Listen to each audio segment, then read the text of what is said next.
नमस्कार दोस्तों, आज की हमारी कहानी है माँ दुर्गा मेरी तो सिर्फ एक ही नाक है। कोई 600 वर्ष पुरानी बात है। विजयनगर का साम्राज्य सारी दुनिया में प्रसिद्ध था। उन दिनों भारत पर विदेशी आक्रमणों के कारण प्रजा बड़ी मुश्किलों में थी। हर जगह लोगों के दिलों में दुख, चिंता और गहरी उजेड़ बुन थी। पर विजयनगर के प्रजापति राजा करसनदेव राय की कुशल शासन व्यवस्था, न्यायप्रियता और प्रजा वास्तुलता के कारण वहां प्रजा बहुत खुश थी। राजा करसनदेव राय ने प्रजा के मेहनत और सद्गुणों के साथ साथ अपनी संस्कृति के लिए स्वाभिमान का भाव पैदा कर दिया था। इसलिए विजयनगर की ओर देखने की हिम्मत किसी विदेशी आक्रांत की नहीं थी। विदेशी आक्रमणों की आंधी के आगे विजयनगर एक मजबूत चट्टान की तरह खड़ा था। साथ ही वहां लोग साहित्य और कलाओं से प्रेम करने वाले तथा परिहास प्रिय थे। उन्हीं दिनों की बात है। विजयनगर के तेनाली गांव में एक बड़ा बुद्धिमान और प्रतिभाशाली पसंद किशोर था। उसका नाम था रामलिंगम। वह बहुत हंसोड़ और हाजिर जवाब था। उसकी हास्यपूर्ण बातें और मजाक तेनाली गांव के लोगों को खूब आनंदित करते थे। रामलिंग खुद ज्यादा हंसता नहीं था, पर धीरे से किसी ऐसी चतुराई की बात कहता कि सुनने वाले हंसते हंसते लोटपोट हो जाते। उसकी बातों में छिपा हुआ व्यंग्य और बड़ी सूझबूझ होती थी। इसलिए वह जिसका मजाक उड़ाता वह शख्स भी देवों भूलकर औरों के साथ खिलखिलाकर हंसने लगता था। यहाँ तक कि अक्सर राह चलते लोग भी रामलिंगम की कोई चतुराई की बात सुनकर हंसते हंसते लोटपोट हो जाते।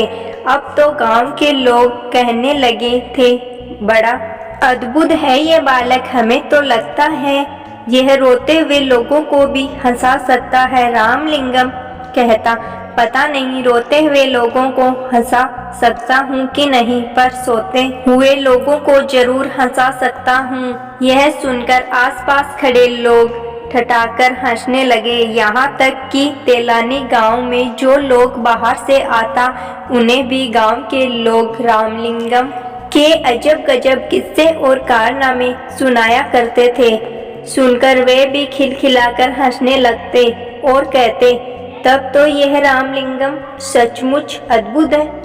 हमें तो लगता है कि यह पत्थरों को भी हंसा सकता है। गांव के एक बुजुर्ग ने कहा, भाई हमें तो लगता है कि यह घूमने के लिए आस पास के जंगलों में जाता है तो वहाँ के पेड़ पौधे और फूल पत्ते भी इसे देखकर जरूर हंस पड़ते होंगे। एक बार की बात है, रामलिंगम जंगल में घूमता हुआ माँ दुर्गा के एक प्राचीन मंदिर में गया। उस मंदिर की मान्यता थी और दूर दूर से लोग वहां माँ दुर्गा का दर्शन करने आया करते थे। रामलिंगम भीतर गया तो माँ दुर्गा की अद्भुत मूर्ति देखकर मुग्ध रह गया। माँ के मुखमंडल से प्रकाश फूट रहा था। रामलिंगम की मानो समाधि लग गई। फिर उसने दुर्गा माँ को प्रणाम किया और चलने लगा। तभी अचानक उसके मन में एक बात अटक गई।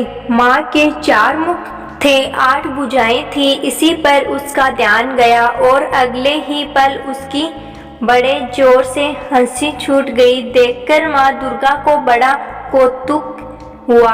वे उसी समय मूर्ति से बाहर निकल आई और रामलिंगम के आगे प्रकट हो गई। बोली, बालक तू हंसता क्यों है? रामलिंगम माँ दुर्गा को साक्षात सामने देखकर एक पल के लिए तो सहम गया, पर फिर हंसते हुए बोला, क्षमा करें माँ, एक बात याद आ गई इसलिए हंस रहा हूँ। कौन सी बात? बताओ तो भला, माँ दुर्गा ने पूछा। इस पर रामलिंगम ने हंसते हंसते जवाब दिया, माँ मेरी तो सिर्फ एक ही नाक है, पर जब जुकाम हो जाता है तो मुझे बड़ी मुश्किल आती है। आपके तो 4 मुख है और भुजाएं भी 8 है, तो जब जुकाम हो जाता होगा तो आपको और भी ज्यादा मुसीबत। रामलिंगम की यह बात पूरी होने से पहले ही माँ दुर्गा खिलखिलाकर हंस पड़ी। बोली, हट पगले, तू माँ से भी मजाक करता है। फिर हंसते हुए उन्होंने कहा, पर आज मैं समझ गई हूँ कि मुझसे हास्य की बड़ी अनोखी सिद्धि है। अपनी इस सूझबूझ और हास्य के बल पर तू नाम कमाएगा और बड़े बड़े काम करेगा, पर एक बात याद रख, अपनी इस हास्यवर्ती का किसी को दुख देने के लिए प्रयोग मत करना।